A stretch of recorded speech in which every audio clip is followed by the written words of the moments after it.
Hi, I'm Natalie from Carter Estates, and I'm here today with Alison Hesketh from Timefinders. Over the last year, we've seen some of our older population struggle a little, especially when their children are based further away. Alison runs a service that supports people during their retirement in a variety of ways. So Alison's going to talk to us today about what that service involves. Hi, Alison. Hi, Natalie. Thank you for inviting me. Thanks for coming along today. So please do tell us how you support people during their retirement. Well, Timefinder started in 2010 and our original aim at that time was purely a retirement downsizing service. So helping older people move to somewhere more manageable. And as our service has grown, our clients have needed more and more services which weren't covered by anybody else. And so we've developed our services to provide advocacy services for people who are aging alone or who have children and family living at a distance, continuing support to enable people to remain in their own home and still manage the day-to-day household management. Obviously, we still do the downsizing, and we help people find the right home to move to, because living in the right place at the right time is actually fundamental to your physical and your mental well-being. So you had mentioned before that sometimes it seems as though the options are you move from your own home into care. But I understand you've got some alternatives for that.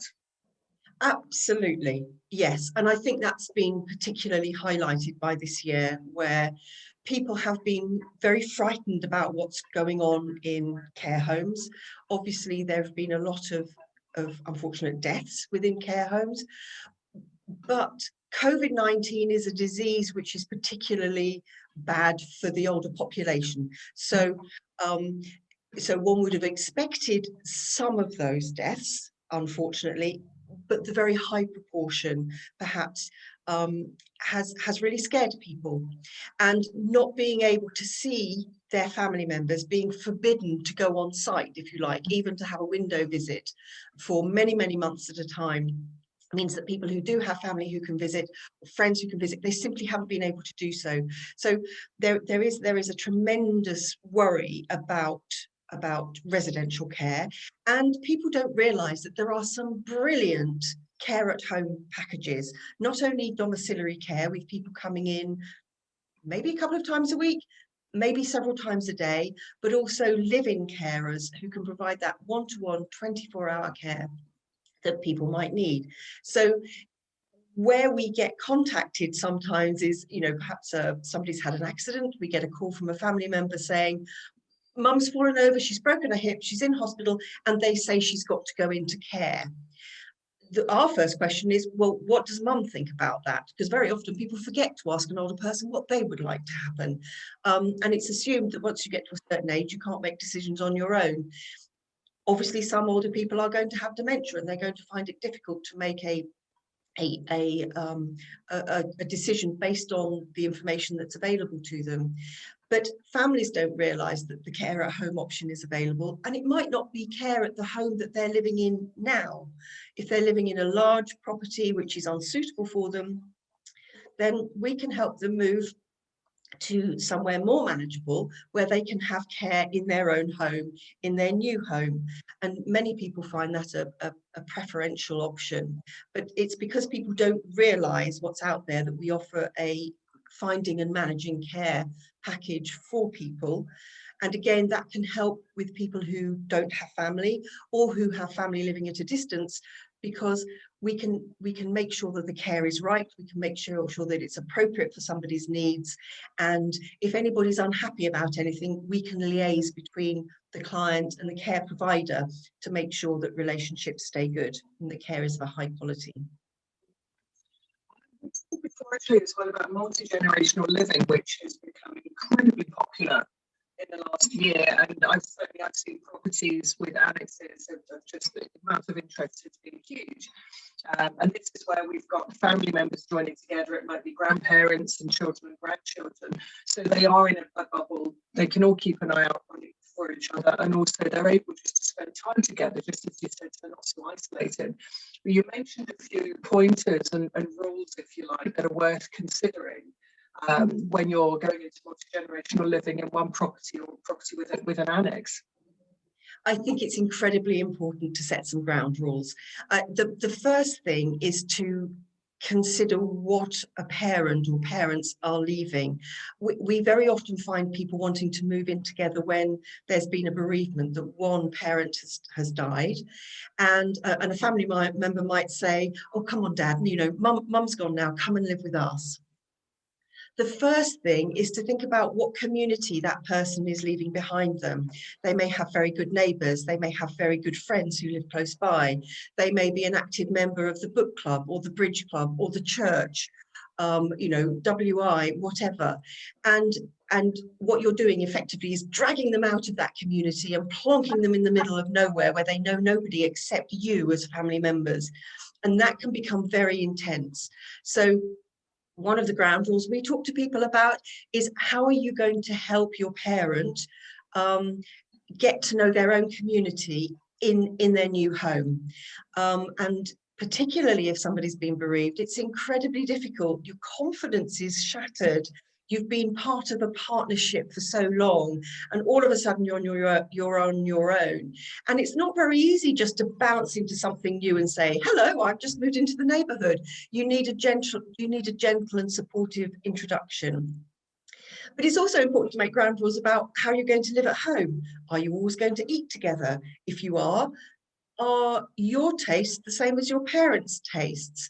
You know, are your children very boisterous? Are your parents going to want to have a little bit of quiet time, and rules about, you know, when grandchildren can come barging in or not? Are you going to get them to know your friends? Are they going to be part of your community?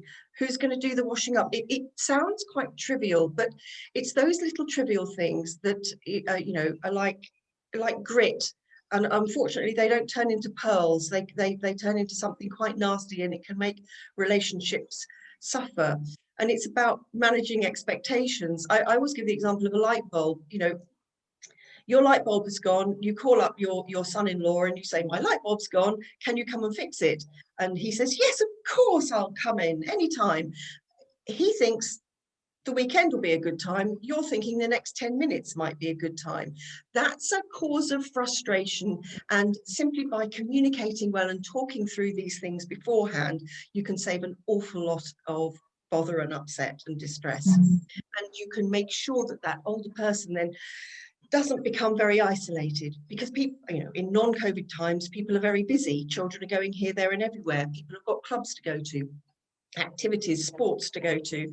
Our lives are normally very busy and frenetic, much more so than when we were growing up necessarily. And that's what a parent might be thinking that they're moving to.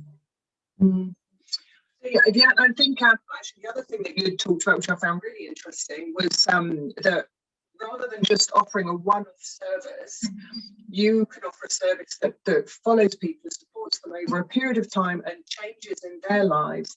So looking at making a retirement plan while you know what you want and how to say it, that will see you through time. So if you get to a position where your mental capacity is maybe suffering a little bit, then you have a plan that can be followed, that follows what your wishes were. Yes, and that's incredibly important. And it's, again, it solves an awful lot of distress and grief. We have an advocacy service, which really is an alternative to a health and welfare attorneyship. A health and welfare attorneyship can only be activated when somebody has lost capacity. And very often the attorney is a family member. But if you don't have a family member, or your family member lives in Australia, you can still be left on your own to make those practical arrangements at a time when you're not able to do so. So we've developed an advocacy service which works with people whilst they're hale and hearty to really closely examine what their wishes are for future care. You know, we go into an immense amount of detail about what they would want and their personal wishes. We find out a little bit about their background, so that, you know, should there come a time when their memories aren't so good, we can help we can help reminisce with them. We know the name of their dog that they had when they were a child. We know about their parents and where they lived, and that can provide an awful lot of comfort. But also we talk about end of life and the care that somebody might want to have at end of life. That's one of the benefits actually of this dreadful time of COVID, in that people are more likely now to talk about end of life care. Do you want to be resuscitated? Do you want to have help with artificial breathing? Where do you want to die? Who do you want to have near you? We go into that in an enormous amount of detail with our clients. We're there as an emergency point of contact should anything happen to them. And we're there, should they lose capacity, we're there to be able to say, we know, because we've worked with Mr. Jones for the last 5-6 years, that he does not want to have this happen, or he really wants to be able to stay at home. And we work closely with financial attorneys, their solicitors, to make sure that that can happen. Yeah, I think that's incredibly valuable, isn't it? I think certainly over a period of time, because it can become confusing when you've got several different people involved. Yes. And certainly, I think this is where it can be difficult with children who, as you say, have a clear idea for themselves of what somebody would like with the best of intentions, but it might not quite match. And that, I think as well, it ties into the downsizing and decluttering service that you offer as well. Yes, I mean, everybody has some clutter, and downsizing is a very different process, because you are actually getting you are having to let go of things that you care passionately about.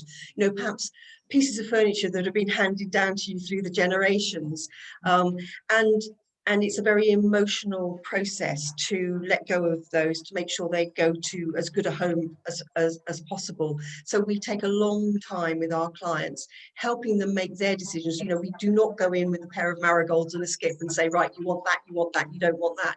It's very much about what's important to them, and helping them be creative about what they can take with them. It always distresses me enormously when people say, oh, but I don't have any room for all these photographs, I'll just have to get rid of them.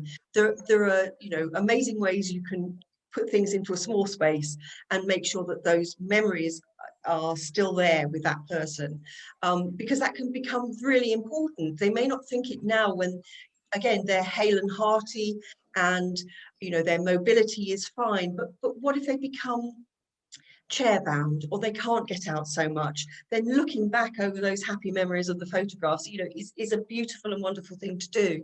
But if they're gone, they're gone. They can't be replaced. So yes, we don't rush our clients. We take our time. We encourage them to make their own decisions, not have their family members make decisions for them. And just coming back to that business about family members helping somebody, towards the end of their lives, and helping them choose care, particularly if a parent has dementia. If you've got two family members, two siblings, who violently disagree with each other about what mum would have wanted, that causes a huge amount of stress. And sometimes we are called in by solicitors who are helping to mediate, to